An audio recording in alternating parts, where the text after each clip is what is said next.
Rooda Maxamed Cabdi Geelle oo ka mid ah qurbo-joogta reer Somaliland ee deganeyd dalka Canada caasimadiisa Toronto halkaasina deganeyd muddo ka badan 30 sanadood ayaa dalka Jamhuuriyadda Somaliland dib ugu soo laabatay muwaadiniintan oo u dhalatay isla markaasina ku soo noqotay dalkan Jamhuuriyadda Somaliland kana bilowday maalgelin dhinaca wax soo saarka beeraha ah waxaanay maalgelisay beer ka mid ah beeraha ku yaala deegaanka Geedeble ee magaalada Hargeysa. Rooda Maxamed Cabdi Geelle oo nagu soo stuudiyaha koowaad ee telefishinka qaranka Jamhuuriyadda Somaliland xaruntiisa magaalada Hargeysa ayaa waxa ay sidoo kale ka warantay horumarka dhinacyada dhaqaalaha ganacsiga iyo amniga ee uu dalka Jamhuuriyadda Somaliland ku tallaabsaday waxaana ka mid ahaa hadaladeedii Marwo Rooda Maxamed Cabdi Geelle.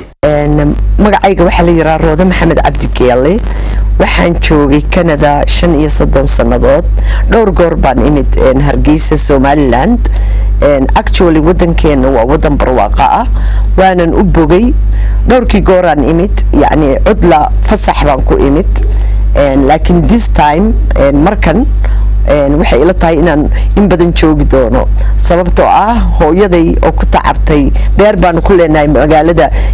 degmada Geedeble la yiraahdo marka in badan bay beertaydu jirtay oo waa la wada yaqaanaa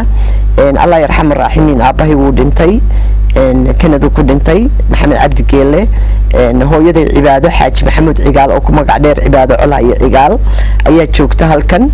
marka way tacabtay hooyo dhibaato soo gaadhay way xanuunsatay marka qof caawiyo ayay u baahan tahay marka ana u imid inaan hooyaday caawiyo marka waxaan rabaa beerta inaan kala shaqeeyo laakiin mushkiladda ugu weyn ee na haysata waa beerta biyo la'aan baa na haysata Geedeble waa meesha biyuhu ka soo baxaan biyana ma jiraan marka xukuumadda Somaliland ee barakaysan waxaan weydiisanaynaa inay biyaha naga caawiyaan xagga biyaha inay naga caawiyaan oo beeraha yani soo saaraya cuntada wadanku u baahan yahay in laga caawiyo beeraha waxay doonayaan waayo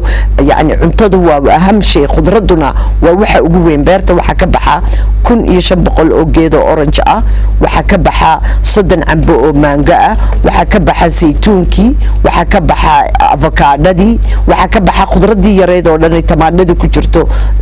khayaarku ku jiro barbaroonigu ku jiro waxa yar yar oo dhan marka waxaan rabnaa Somaliland inay naga caawiso dawladda barakaysan inay naga caawiso yani wasaaradda beeraha iyo wasaaradda biyuuba inay naga caawiyaan seed inaanu helno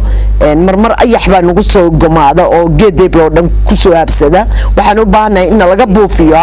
buufiyo diyaaradaha buufiya inaga buufiyaan anagu dad canshuurta bixiyaan nahay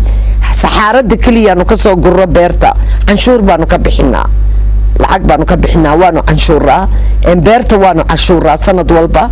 yani dad manihin jas raba inay wax qabsadaan baan rabnaa marka waxaanu Somaliland ugu soo noqonay inaan wax qabsano jaaliyada Canada ku dhaqanay Somalilandna waxay rabaan qof walba Somalilandara inay qurbo joogu inay yimaadaan wadankooda ay maalgeliyaan waa Mustafa Axmed Samakaab telefishinka qaranka Jamhuuriyadda Somaliland magaalada Hargeysa.